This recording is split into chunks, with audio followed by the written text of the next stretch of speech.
Hello, I'm EnterElysium. Welcome back to Aurora 4X, our lovely space game, which is incredibly difficult. The Dwarf Fortress of space games.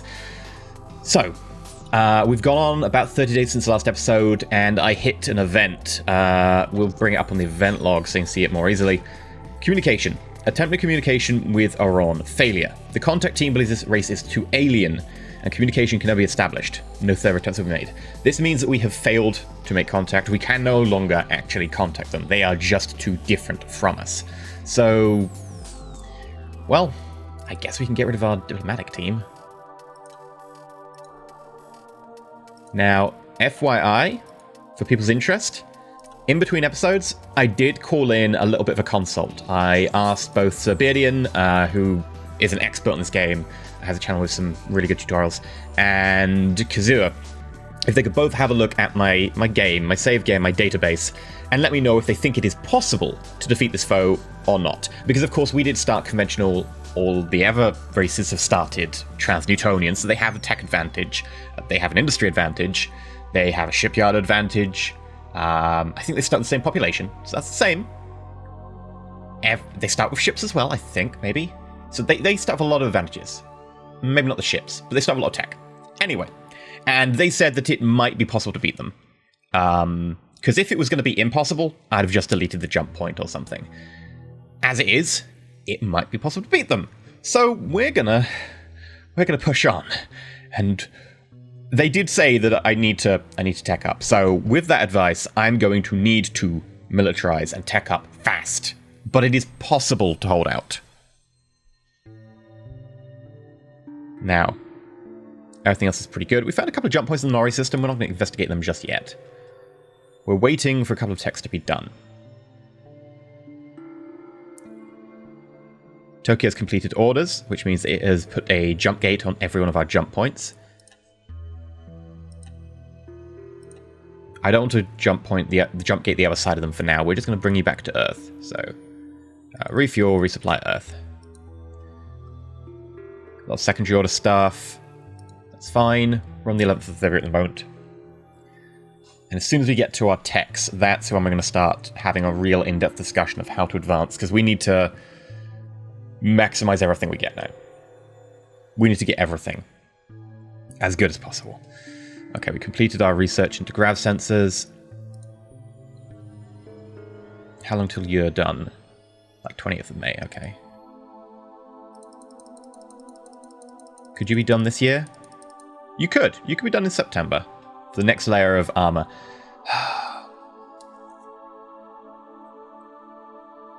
Is it worth it? It's 7,000 research points.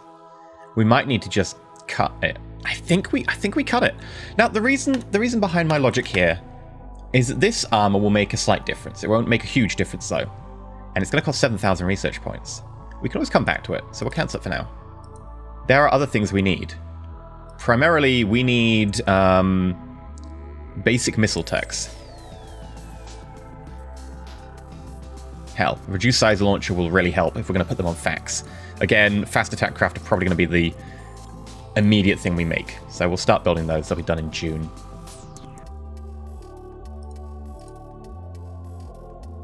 Yeah, get them both done on the same date. And we'll put 1 point towards... You know what? Hell, we'll put 1 point towards the laminate composite armor.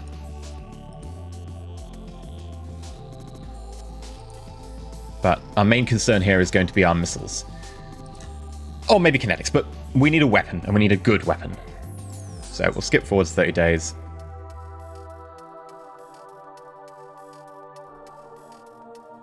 Also, with the election last time, we no longer have the mandate from the research party that was previously in power. So what we can do is we can take 5% off the research labs here. Now, normally I don't suggest this. All times you should be building research labs, really, and you should always have a good, maybe 10% of your industry towards it. We need to focus on other things, so we are going to get maintenance facility.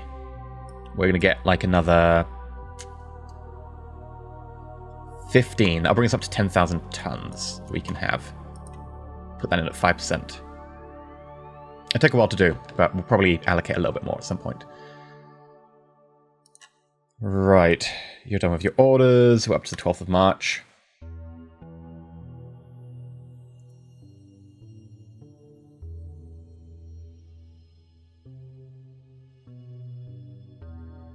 Okay, a lot of people saying, oh, I'm doing my second job, not my main order, which is fine. Civilian mining complex, ooh, on Wolf Harrington. Okay, well that's interesting. Our money's not great, but Wolf Harrington, 2 civilian mines. 2 civilian mines. That's 20 automated mine equivalent. What do you produce here? Neutronium? Iridium? Sorium? You know, I'm down with that. Yeah, I'll purchase output. We'll shoot it to Earth. Now, of course, that's going to cause some money issues at Earth, but we can run a deficit for a little while. We've got 80,000 wealth. And we'll continue forward until we get that tech. Just trying to push up to that 1st of June marker right now, and then we can actually start talking about the direction we're going to go in terms of our weaponry.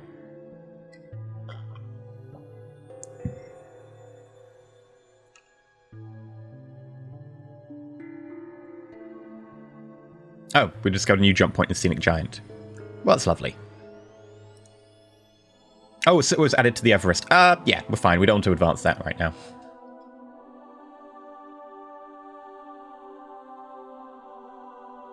So we added to Matterhorn. It's the 1st of June. Does it mean our techs are done? 1st of June. Ah, 1 and 18 RP. Okay, if we go forward, it's like 8 hours.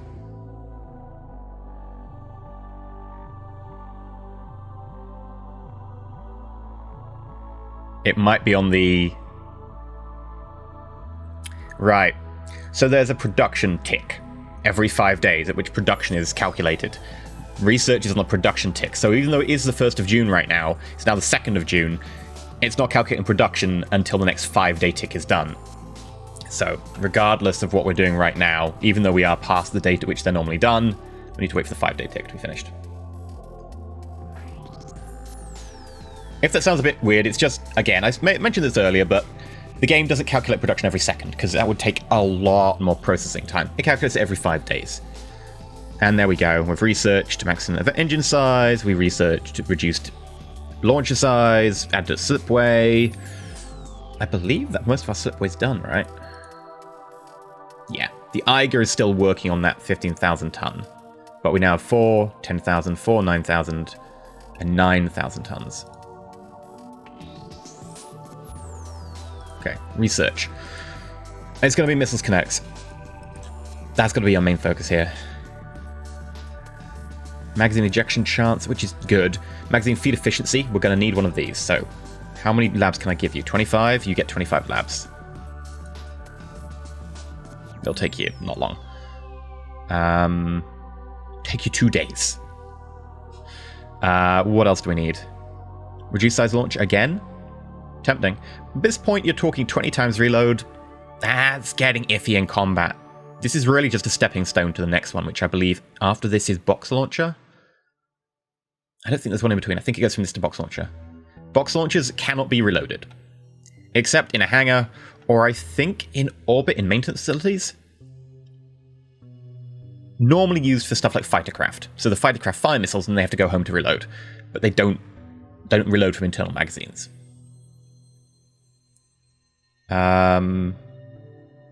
What else do we want? Some sort of anti-missile defense would be nice, but so far they haven't fired missiles at us.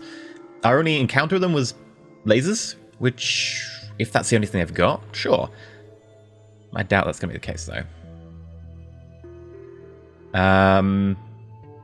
Chat has just confirmed, in fact, Subidian, thank you very much for being in chat, has just confirmed that it is indeed, you can reload in a hangar or in a maintenance facility. So the maintenance facility we have at Earth will allow us to reload, but otherwise you cannot reload a box launcher. They're great. They're really small, pack a huge punch, but to reload them, effectively they're fighter weapons. Can be used on FACs, though, if you want, like, FACs to be able to go hit the enemy, come back to Earth, reload. System defense boats. What we will probably go for is the basic Gauss cannon tech, I feel, for a point defense boat, but that could wait a little bit longer until we've got the ability to actually make point defense. Right now, missile launcher reload rate would be very helpful. because that means we can build the smaller missile launchers and then reload them faster. Yeah, and we'll get Nathan to do it, because 65% bonus is going to blow away anything else we have.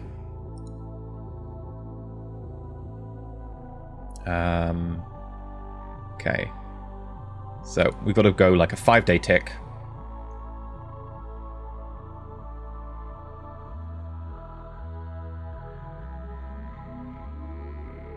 Did they not do it? Oh, because overcrowding or something? Oh, is it the 10th of July, not the 10th of June? Derp, derp, derp. Yeah. So it won't take 2 days, it'll take a month and 2 days. Which is acceptable.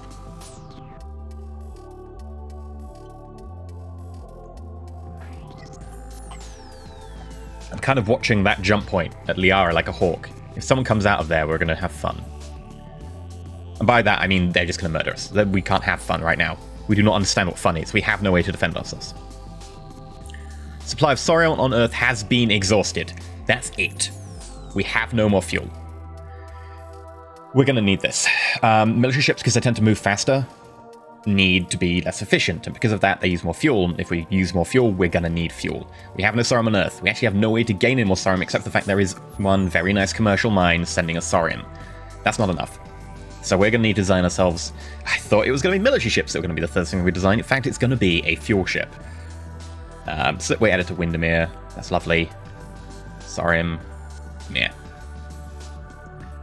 So, having a quick look, just in case, you can see that we have Saurian on Wolf Harrington, on Neujamin, but in any reasonable amounts, like talking proper quantity, we are looking at Jupiter.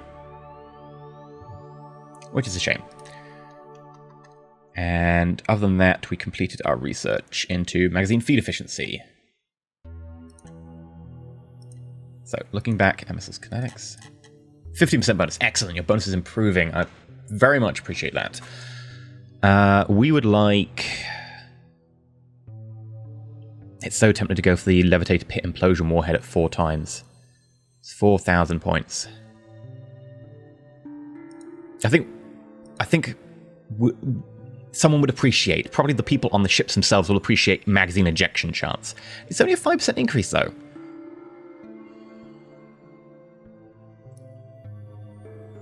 Missile agility, magazine feed efficiency. Magazine feed efficiency 80% will allow us to carry more missiles, which is nice. You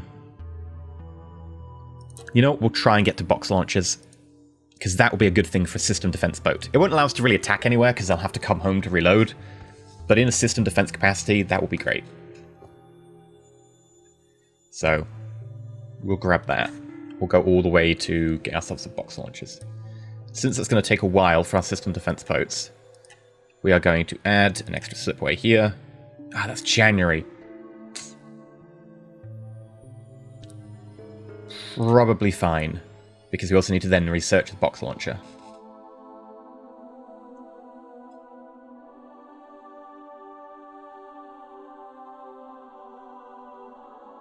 How are we doing for minerals?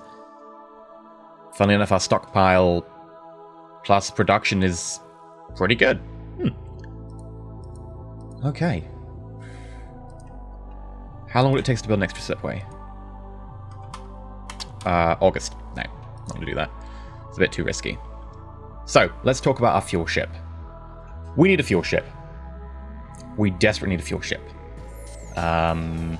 So, we need to do a new. We're going to pull up, and by pull up I mean open, because I forgot to open it, YouTube Ship Naming Convention.xl. Commercial capital named after cities. Fuel. What's a fuel city? What's a fuel country, right? That we can then make every ship is another city in that country. It sounds like America to me. Let's be honest. So rename. This could be the Washington DC. That's the Washington.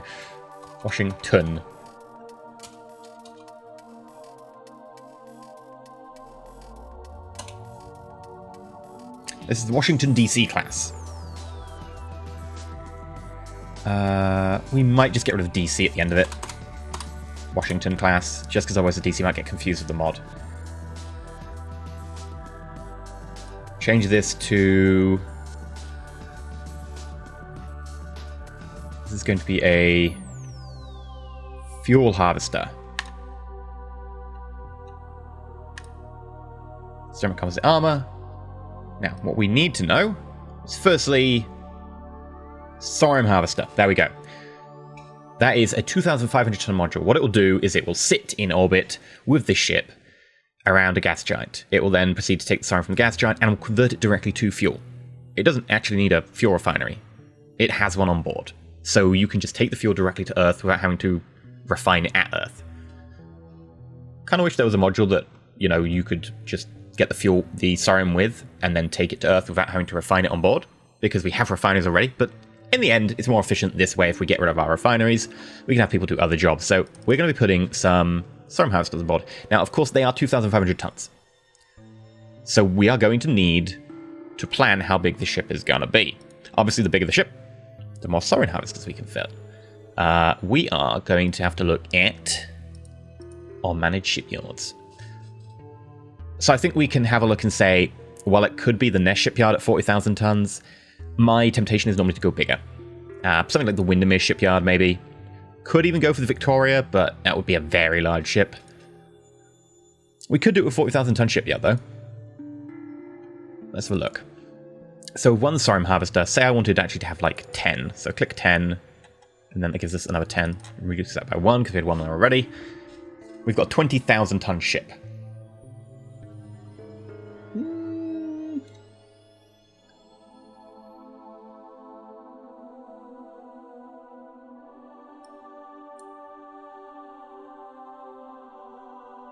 I don't think this is gonna be easy either way.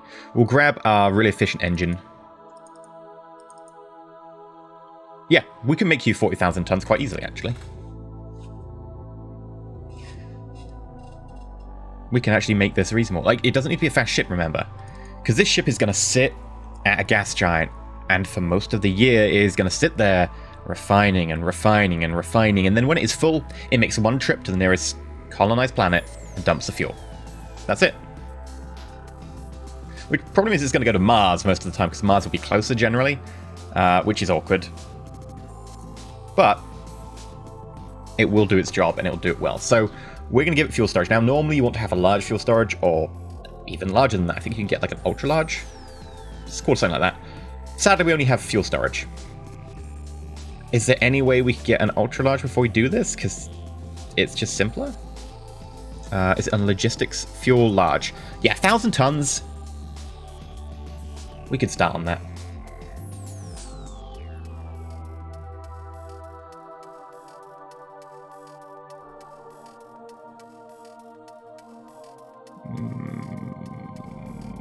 How long would it take? Do we have anyone who matches? We do not. Of course we don't. That would be too easy. I'm going to cancel missile launcher. We can pick up in a second. And that'll take you till September. Not if I take away all the labs over here. And I know we're taking away from military tech to do non-military tech, but seriously, your military ships will use a lot of fuel. Hell, building our missiles is going to take a lot of fuel. 7th of August. Okay. We'll close that for now. Close that, we'll go 30 days.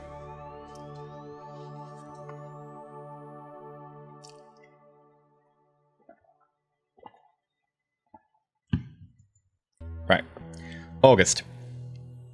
We've researched it. Excellent. So, bring this back up. Washington. Design view. We're actually going to get rid of the existing fuel storage. We don't need that. Fuel storage large. 250,000 fuel. That's a lot of fuel. We're probably going to want 1, 2, 3, 4 of those. And then 1, 2, 3, 4 of those, which means it can have 2 million fuel. Oh, is that 40 million fuel? Oh no, it produces 400,000 fuel per annum. Okay. So we know that it produces 400 fuel per annum, and we know that we can carry 2 million litres of fuel. So this is actually a 5-year ship. It goes out for 5 years, it comes back. Not exactly like that, because it's going to keep some fuel in it just so it can move back and forth, but almost going to be 5 years. That's maybe a bit long on the timetable.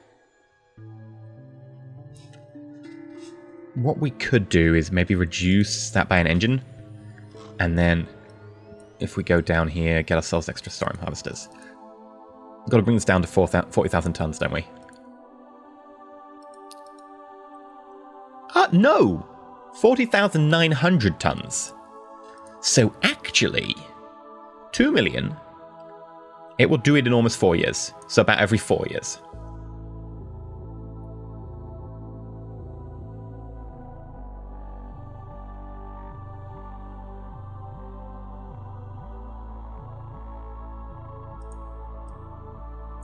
Okay. Now, Sabinian is also adding the fact that the actual Sorum you get out of the gas giant is very, very, very... What's it? Dense. Sparse? Sporadic? No. It's the opposite of dense, right? It's not dense. It is very, very light and airy. And if you try to take all that back, you'd be taking back a load of crap. And it's a lot of stuff. Whereas if you then refine it on site, you turn it into a much denser form, and it's more easy to transport, which makes sense. So we have the ship set up. We've got 12 fuel harvesters. We've got our 8 fuel storage. So it should be good for 4 years before it needs to come back. Armor doesn't matter. It's got 1 armor. Can't go any less. It's got 3 engines, which gives a velocity of just less than 1,000 kilometers per second. Again, it doesn't need to be that fast, especially in the Sol system. If it was in another star system where maybe it was further away, fine. But going back and forth from Jupiter is going to take you a few days.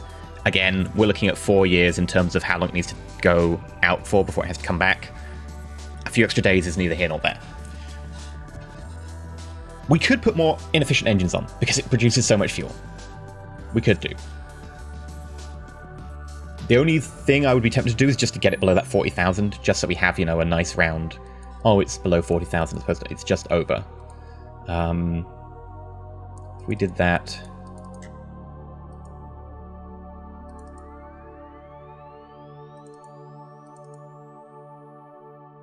I could make the speed up a little bit, and there's still room left. Sure. And we'll also get... Do we need a cargo handling for a fuel transport? I'm going to check with chat. I feel we need cargo handling for basically everything. Which is probably a good call then.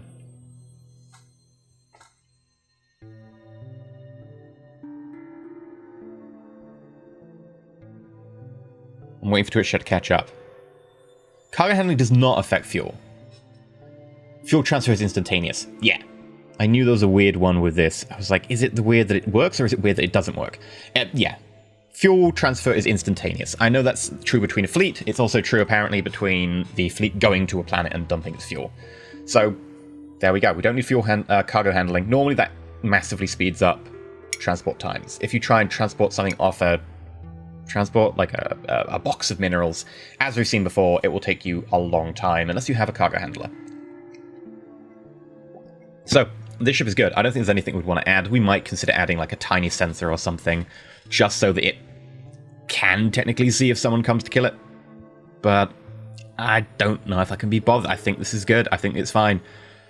I think that the more powerful engine was a good call. Brings the size down a little bit. Also makes it quicker to produce. So, with that, we're going to lock the design. We're going to close that up. We're going to manage shipyards, and unfortunately we are going to need to do a retool for selected class. Washington.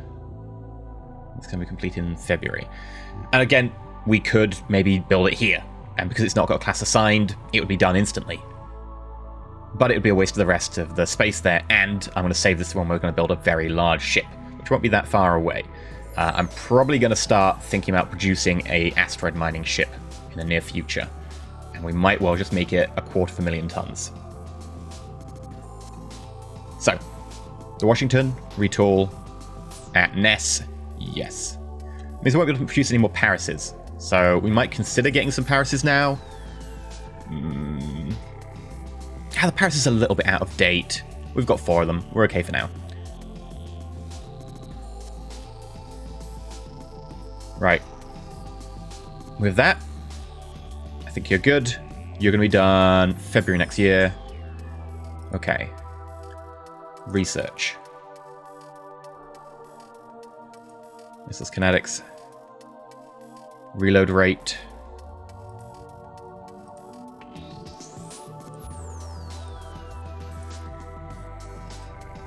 And then we want to put some on reduced size launcher. So I'm going to remove some from you.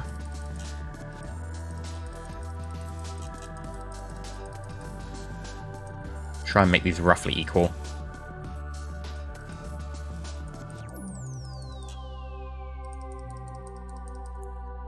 Okay, wait. How close did I get them? December. November. Yeah, there we go. Both 12th of November. That's great. Carry on.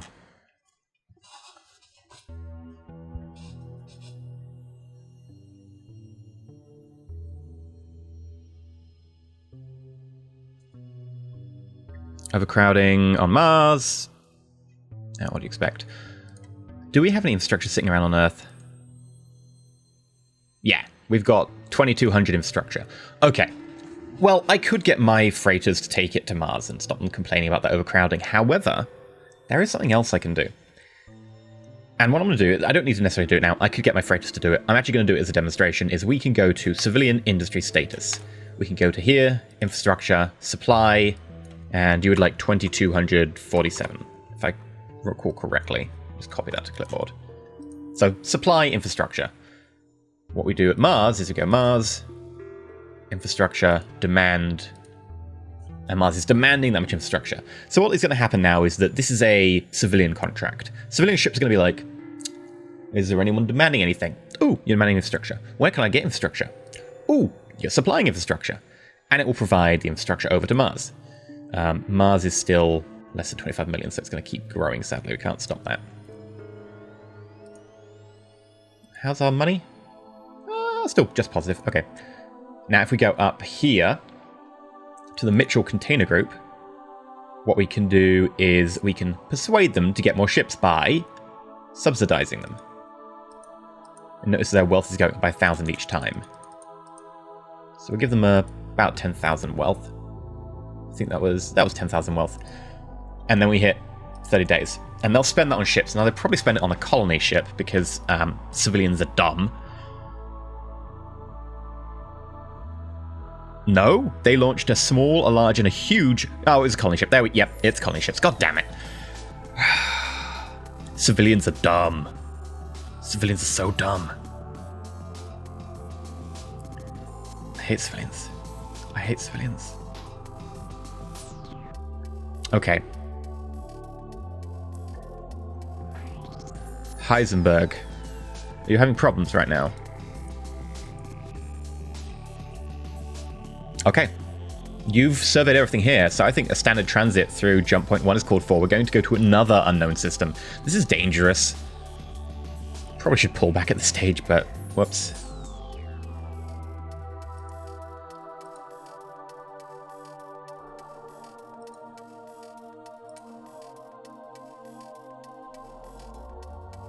Did anyone launch another ship? No. Slipway added Eiger. Following order. Jump point found in Scenic Giant system already. Nice. We've finished all of our surveys in the Scenic Giant system. Which means the Schrodinger also needs to go somewhere. So we'll get the Schrodinger to go through the 3rd jump point.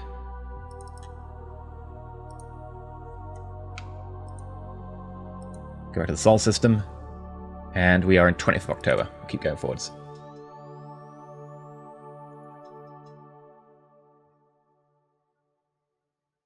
Right. We have discovered another solar system. It is the Luminess solar system. It looks like a binary.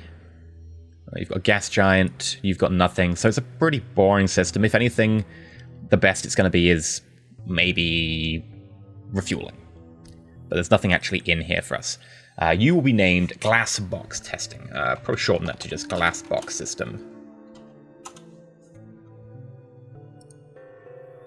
Oh, if you missed that, by the way, the stars are individual tabs here. So that's glass box B. That's glass box A.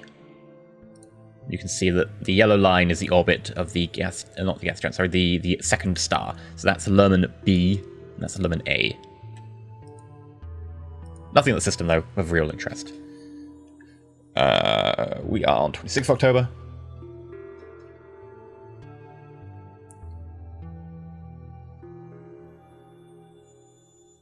Exploration of jump point revealed Alpha Centauri.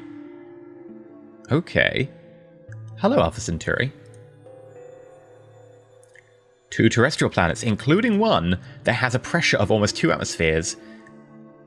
It has nitrogen and carbon dioxide. Removing the carbon dioxide will probably reduce that temperature quite nicely. And another one which admittedly has no atmosphere. Both of these are colonizable quite easily. Bit of terraforming. And the terrestrial planet down here that is tough to colonize, but possible. This is nice. This is quite nice indeed. I like it. What about Alpha Centauri B? Yeah, the B component has nothing there. So we're going to rename the system. And you're going to be the Williamson system.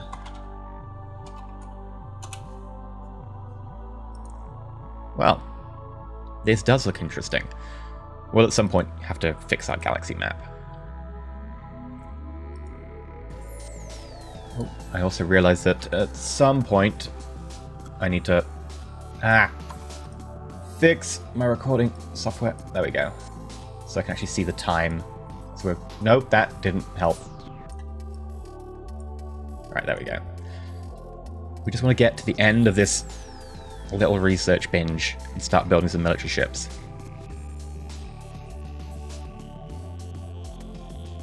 So we're added to Victoria Shipyard on Earth. Secondary orders are working well. There we go. We got missile launcher reload rate and we got reduced size launcher. I think this is where we get box launcher. We need it. Ah, there's another one in the way. Okay, who's the fastest? Even with 4 times bonus, you will not be as good as the 65%. And you can't handle as many labs, so... How long will it take you to do that? March.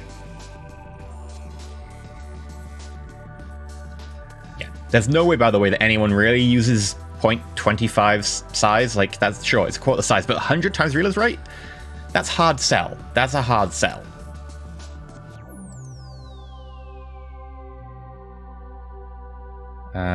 All this is still good.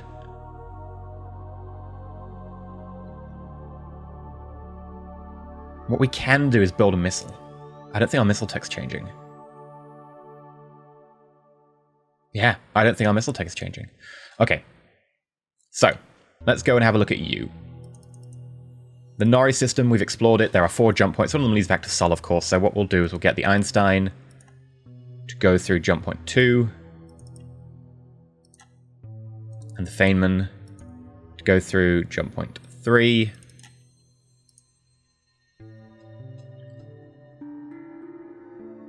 And we're going to design our very first missile. I don't think there's any other techs we can really get that are going to massively enhance our missile in the very near term. We could get a slightly bigger warhead, sure. If we have a quick look at power propulsion, the next engine modifier is, yeah, 15,000. That's way too far away for us right now. We need emergency crash. We need to get like the best thing possible and get going quick.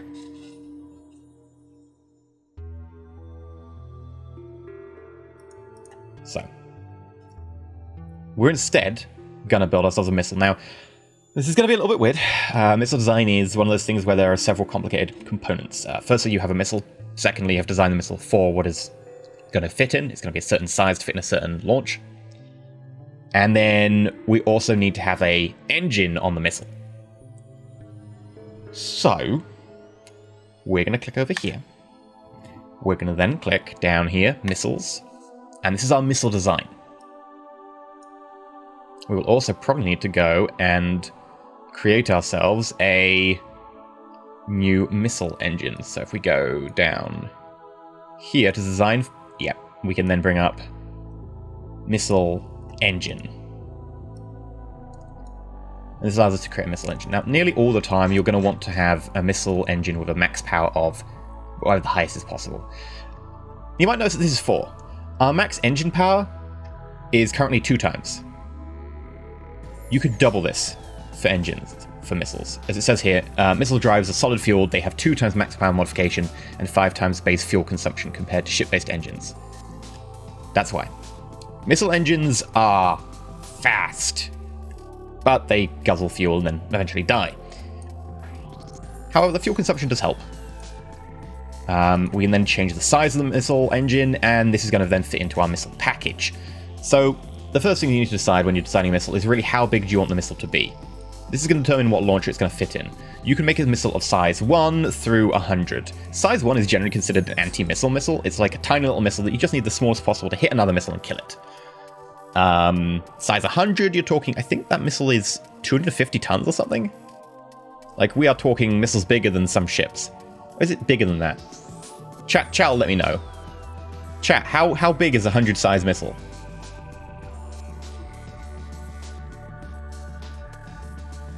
$250 tons. Yeah, so 250 tons. That's like the size of a fighter. It's bigger than some fighters. We're going to go for what is my normal favorite, my normal go-to, which is a size 6 missile. There's a reason I go for size 6 missiles and don't tend to go for anything else. Niche cases like fighters, I do change that, but for most anti-ship missile purposes, I go for a size 6 missile.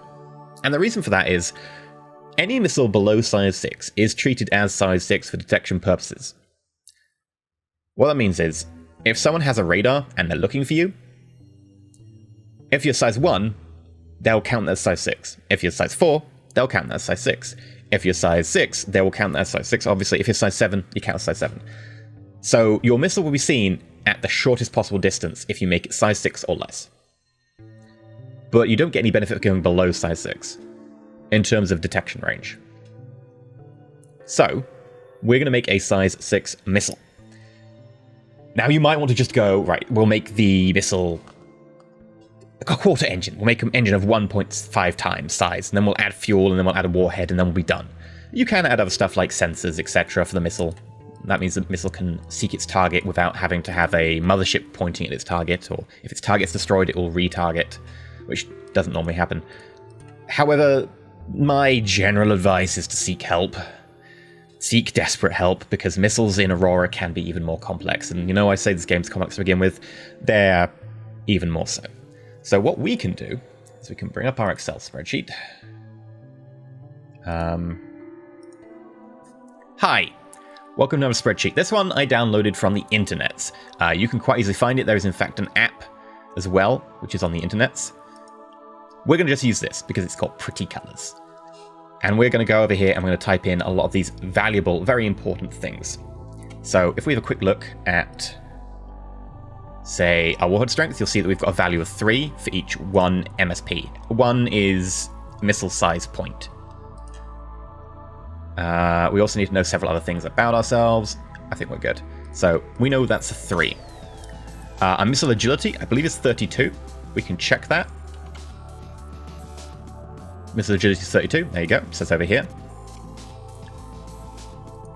Engine power, fuel, MSP, whatever. We are magnetoplasma, so we're 0.8. Fuel consumption, we have a 0.6 multiplier on that. Engine power mod, 400. Total MSP, we're aiming for 6 size. We don't want any missile armor or sensors. Minimum fuel, we can make that 0.1 for now. We'll see what happens. Okay, desired damage. Now, this is something that's quite important. Desired damage is how big a warhead you want on your missile. If we go for 16 with 3 explosiveness per MSP, it's going to take us 5.1 recurring of the missiles to just do that damage. Because it's going to be, well, how many times does 3 go into 16? 5 and a third. That means that the vast majority of missile is just warhead, which is explaining why this is terrible. If you look at this, it's like, what's your range? Well, 7.5 million kilometers, and even then your hit chance is terrible. This is what damage is. 1 damage is 1 damage. 4 damage is 1, 2, 3, 4 damage. Notice how it penetrates inwards. This is basically their armor. This would be the first layer of armor, second layer of armor, third layer, fourth, until you get to their innards. the part of the ship you need to destroy to actually damage it, to break things apart. Armor's just going to withstand the explosion. Notice how that, well, 1, 4, 9, 16, 25, it's square numbers that actually are going to get the most penetration. You could make a missile that does 6 damage. Fine. 1, 2, 3, 4, 5, 6. And that's fine. But it's not going to have the same sudden jump in dangerous, deadly killing power that a square does, because if it gets further in, it bypasses more armor. They might not have this third layer of armor. That might be innards. That might be hitting innards. So generally, when you make a missile, you want the warhead to be a square number. So 1, 4, 9, and 16. 16 is way too large for us. We don't have the warhead tech to carry that off. 9, maybe. 9, of course, with a reward strength of 3, means that we're going to be spending 3 of our missile size points on this. So what we're going to do is we're going to go desired damage, and we're going to change that to a 9. Oh, it doesn't look good, though. What if we up our fuel? 0.3, maybe. That's better. That's not great, but it's better. If we go 0.5...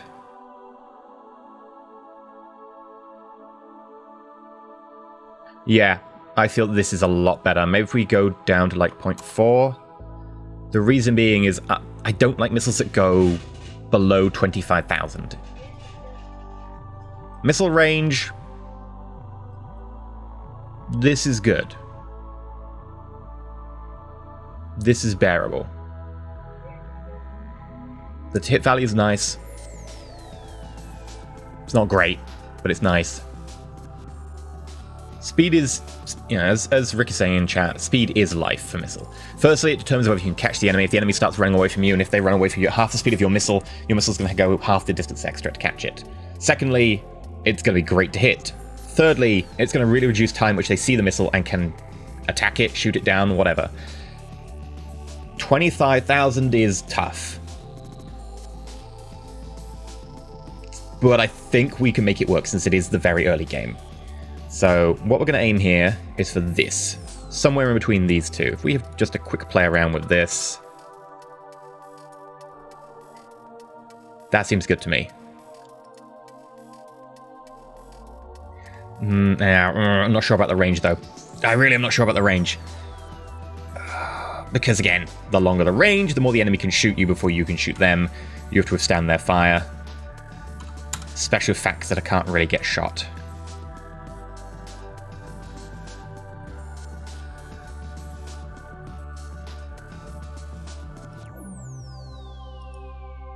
Okay. We'll make this one work. So, it will have a 58.3% chance of hitting a vessel that's moving at 5,000 kilometers per second. This is what this means. It will have a 49% chance of hitting a 6,000 kilometer vessel. It will have a 39% chance of hitting a 7,500 kilometer per second vessel. And so forth and so on. Notice that it's green because it's the high tier, it's a good band. As soon as it gets further and further away, that's good. The range on this missile would be 82.65 million. The speed would be 26,500 kilometers per second. And then we have the details here. How much of the missile is made up of agility? How much is made up of fuel? How much is made up of engine? And it's at this point that we know we have we know we have some important stats, because we need to make an engine which is 2.48. We need to make a fuel in the missile of 0.42. We need to make a MSP of 0.09. I'm not going to care about copying these two exactly for now. Normally I'd play around with this a little bit more to get it exact. What we need to know is we need an engine of roughly 2.5. And then we need the fuel to be about 0.4. So, if we minimize that, and we go to our tech design, missile engine, magnetoplasma, 4 times, blah, blah, blah. The size itself is 2.5.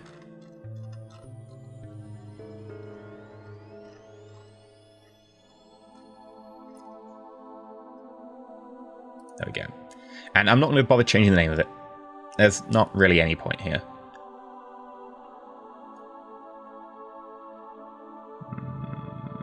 Yeah, because we'll make a new engine for pretty much every missile. You won't have the engine available because we actually have to close that and reopen it to get it to refresh. There we go. Engine type ATP. The missile warhead is going to be 3, which gives it a value of 9. Reactor. We don't need a reactor. Agility. 0.1. 0.4. We'll see how this goes. Okay. So what we have ourselves here is a size 6 missile with 0.4 fuel, 0.1 agility, 3 warhead, and 2.5 engine. It has a good speed. What is its range? There we go. 40, 70. Want a bit more range. So let's just increase that to that. Decrease that to that. And our range is 81.9. Sure. That's good enough for me. And then you see you've got a chance to hit. It says at 1 kilometer per second. Sorry, at 1 kilometer per second. Oh, sorry. That's 1 kiloton? Or 1K? Oh, 1,000 kilometers per second. Okay, because it's using killer space killer. It's confusing me. Right, at 1,000 kilometers per second, it has a 267% chance to hit. If we go for a 3,000 kilometers per second, it's an 8% chance to hit. If we go for 5,000 kilometers per second. Now, this is more the reasonable one that we're going to be looking at for most enemy ships. Half of our missile's going to miss. That's not ideal. But it's what we've got. So, if we bring ourselves up this, we will notice that we have a naming convention for anti-ship missiles, ASMs. AMMs are birds of preyed upon. They're for shooting down other missiles. The ASM is bird of prey. So, we need a name, a bird of prey, that this missile could be. I'm going to put my naming convention in for the missile. So it's going to be a size 6, ASM 6. We could probably just get rid of size 6 entirely. This is an ASM 6. With a W9, that's a warhead of 9. Range of 82 million.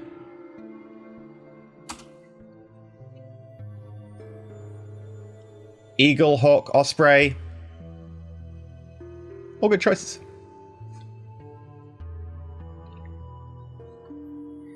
Do we need any other stats? This is its size 6 ASM anti-ship missile with a warhead of 9, a range of 82. No, we probably don't even need that. You can get that to display on the ship. Hell, you can probably ignore the warhead as well for now. Yeah, this is an ASM 6.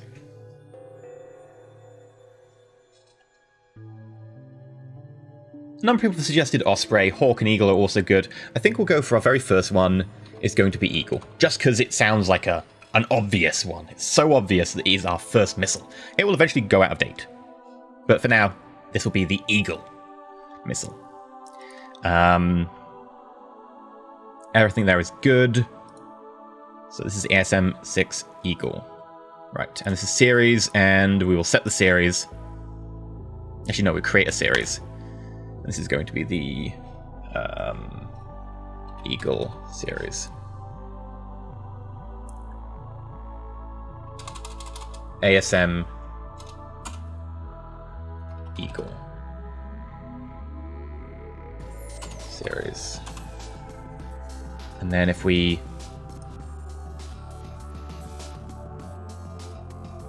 create the ASM Eagle series missile series is currently selected. Do you want to add this new missile to that series? Yes. It won't do it, but then you click set series and it will appear there. The reason being is that if you tell a ship that fills up on a certain type of missile to go and restock, it will look for the most recent missile in that series, I believe. So it's a way of just keeping track of inventory.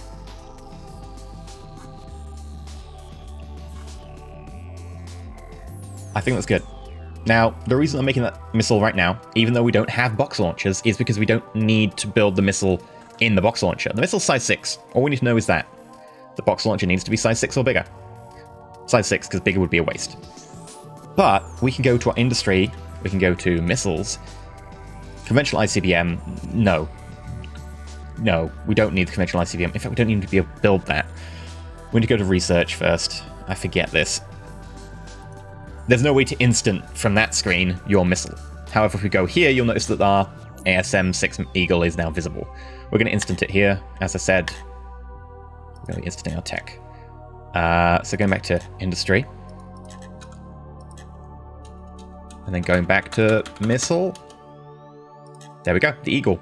And notice its fuel and other requirements. Tritanium, gallicite, and 1,050 fuel.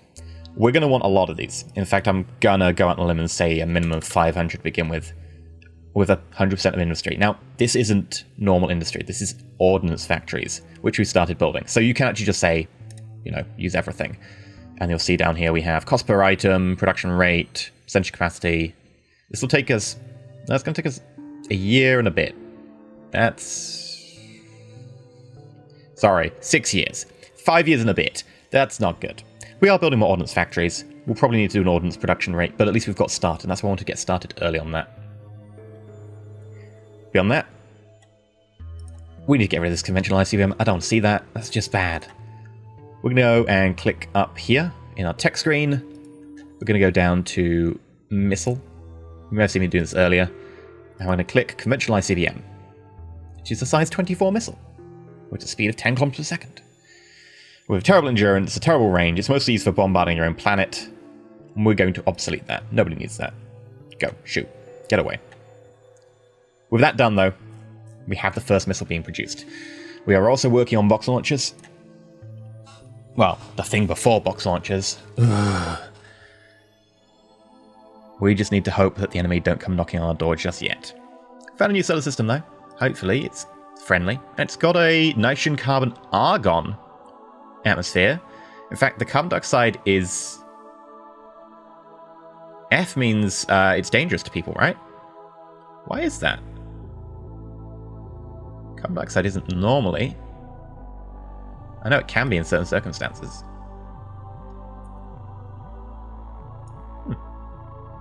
Either way, we're going to rename the system. I'm going to rename you to the M-Cross system.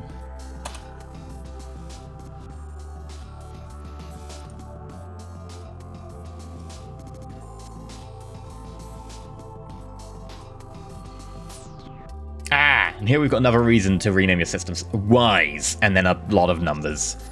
Unfortunately, just a star. Nothing interesting here. It's just a jumping off point. And you'll be the Yan system.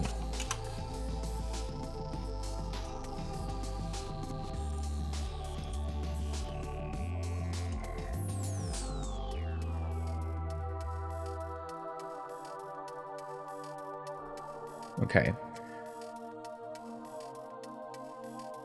And we have seen a new hostile ship in Empros of the Gwynedd class.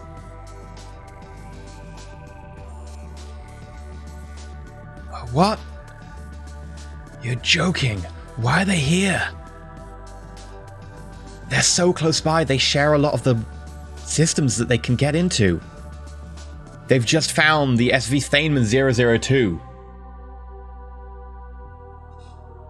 If I didn't know any better, I would say they're precursors. They're not. They're definitely an NPR. Damn. Okay, they're going to kill the Emperors. There's nothing we can really do to avoid that. Let's look at our galactic map. Right. Liara. We're going to give you Controlled Empire of Rawn, just to make sure that we are aware that that is not our cup of tea. Empress of Rawn. I drag these around a little bit, make them all pretty full, and then line those up. And then hit save. There will be a point in this game where I do this and then don't hit save and I'll be really frustrated. Luckily, today's not the day. Empress, it's lovely to find you. You look like a very promising system, but it's not going to last very long at all. Hey, kitty. You okay? Meow, meow, meow. No? Yep, that's an active sensor going on. Hi. Hi.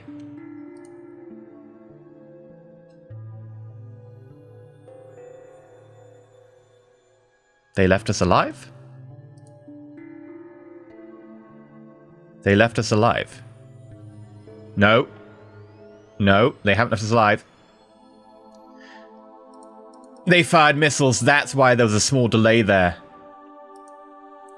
Oh, great. So we've now learned they also have missile tech. And their missiles are slower than ours that we've just designed. Notice that they're going 21,100. Yeah. Well, that's good to know. We're going to go ships, Feynman 002 Hawking, and we're actually going to go over to damage control and click the abandoned ship button. We haven't seen this screen before. This is the screen for individual units to be able to toy with certain things about them. For instance, the abandoned ship button. There's enough missiles coming in, we're dead. So we're going to abandon ship. People will jump off, hopefully survive. We won't pick them up, so they're probably dead. But, you know, it's worth them at least attempting to abandon ship. Bad news is we know that the enemy have missiles now. I was hoping they just had lasers, short range. We'd be shooting with missiles, but instead they're going to also hit us with a batch of missiles when we get into a fight. Oh, wait, you wrecked already? That's got to be a rendering error, right? Oh, no, you instantly abandoned. Right, yeah, okay. I thought it would take a tick. It doesn't take a tick, it's you instant abandon as soon as you hit the abandon ship button. Okay, so all 75 survivors managed to get out. The missiles have been lost contact with because we have nothing to sense them with anymore, and the life support is ticking down from 14 days. No one's going to come save you. It'll be going into a danger zone. It would just result in more death. You don't send more people in after other people have already been killed until you can secure the area. We can't secure the area. There's no way we can do that. However, we have more information now. I wonder. Maybe you're living on this planet. It's a little bit cold. Pressure's a little bit low. Carbon dioxide is technically toxic, but maybe that species can handle that. It's unlikely. But their military seems to be everywhere. And we know they're here and here now, which is worrying, considering we were looking at Nori as quite an interesting system. Okay, well, at least we have Kavalan. Damn you. With that, I think we're going to end the episode. We have ourselves a fuel ship. Design. We haven't started building it yet. We're still... How close are we to retooling? 78 meh. We've still got work to go. Kilimanjaro Naval Yard is almost done with the extra slipway. We're still working on our launcher technology, trying to get that up to scratch, because we need that box launcher to defend our system before we can actually get some proper tech going for actual craft. I am just very concerned right now. Very concerned that we've now seen them in 2 systems. Which means that they're probably sharing a lot of overlap with us, which means it isn't just a one-off lucky connection. They're probably very close. For now, I've been EnterElysium. Like, subscribe, but until next time, do feel free to stay shiny.